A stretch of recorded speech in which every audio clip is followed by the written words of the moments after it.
Swanga TV, sauti ya maisha. Wapo wanaume ambao wako kwenye ndoa, lakini wapo baadhi ya wanaume ambao tayari wako kwenye uchumba. Mila pamoja na dini zote zinaruhusu mambo hayo. Leo nataka nikuulize wewe ambaye uko kwenye ndoa, lakini pia ambaye uko kwenye uchumba, unamgundua vipi mwanamke ambaye ana mapenzi ya dhati? Swali hili niliweza kuulizwa siku moja na baadhi ya vijana ambao wako kwenye uchumba. Wakaniambia, Hamza Sambo, nawezaje mimi kama kijana, nawezaje ya mwanamke ambaye anapenda kwa dhati? Jibu ambalo niliweza kuambia kwamba kuna dalili nyingi sana ambazo ziona kwa mwanamke kama huko banani, ndio kwamba mwanamke ana mapenzi ya dhati.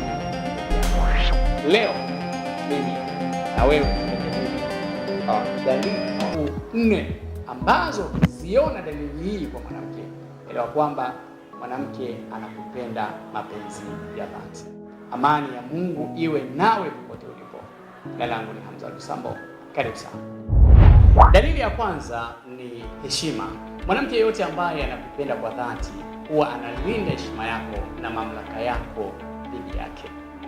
Utamwona mwanamke huyu akizidisha heshima, haijalishi ni katika mazingira ya hadharani au faraghani. Muda wote atataka uheshimiwe, muda wote hatakusema vibaya kwa watu, atajaribu kuzungumza kwa watu maneno mazuri ambayo kwa namna moja ama nyingine yatalinda heshima yako. Lakini pia anatambua kwamba wewe una mamlaka dhidi yake. Unalomkataza yuko tayari kutii, na unalomwambia fanya kama ni la heri basi atalifanya. Ukiona dalili hii kwa mwanamke ambaye uko naye kwenye uchumba au uko naye kwenye ndoa, huyo mwanamke hutakiwi kumwacha. Dalili ya pili, mwanamke huyo anakujali kwa moyo, lakini pia anakuwa ni mwepesi sana kujitoa kwa ajili yako katika shida pamoja na raha. Mwanamke huyo atakushauri mambo mbalimbali kuhusiana na mustakabali wa maisha yenu, lakini pia anaweza kukusapoti pale ambapo utakapokwama. Ukiwa huna, basi utamuona anajitoa, anatoa kila alichokuwa nacho kwa ajili ya kusapoti wewe. Atakuuliza hali, atakuuliza changamoto, na atakuwa nawe katika mazingira yote kama mazingira ya msongo wa mawazo na kadhalika.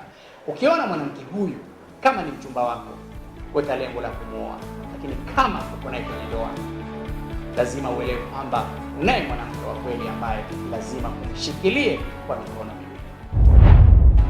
Dalili ya tatu, mwanamke huyo anakuwa anathamini juhudi zako na mapambano yako ya kila siku. Haijalishi mapambano yale au juhudi hizo zina udogo kiasi gani, utamwona ana appreciate hata kile kidogo ambacho unakifanya. Ukimpa kidogo, yeye utamsikia anakwambia asante, na anakuombea dua kila siku uweze kufanikiwa katika maisha yako. Ukimwona mwanamke huyu anayethamini juhudi zako hata kama ni ndogo kiasi gani, huyo ni mama bora wa familia yako. Hautaki kumwacha, unabidi umshikilie kwa mikono miwili. Dalili ya 4 na ya mwisho, uaminifu ndiyo ngao yake na mapenzi thabiti ndiyo nguzo kubwa katika maisha yake yeye na wewe. Huyu mwanamke utamuona hana siri ambazo hazina sababu, hatetereki katika mapenzi yake yeye na wewe. Lakini kwa namna moja ama nyingine, sio mtu wa kusikiliza maneno ambayo kwa namna moja ama nyingine anaweza akapelekea ndoa yenu au uchumba wenu kuweza kuvunjika.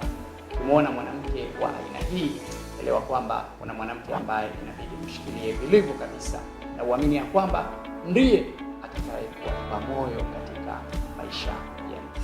Ni imani yangu ya kuwa wewe kama mwanaume unayenisikiliza utakuwa tayari umejua dalili mbalimbali za mwanamke ambaye anakupenda kwa dhati, na kama utagundua kwamba dalili hizo hazipo kwa mkeo au mchumba wako, wewe ni wajibu wako kuweza kutafuta chanzo na sababu zilizopelekea hali hiyo. Jina langu ni Hamza Shabani Sambo. Usisahau kusubscribe, kucomment, lakini pia kulike video zetu ambazo tunatumia. Ni kutakie usiku mwema. Alamsik. Bye bye. Swanga TV, sauti ya maisha.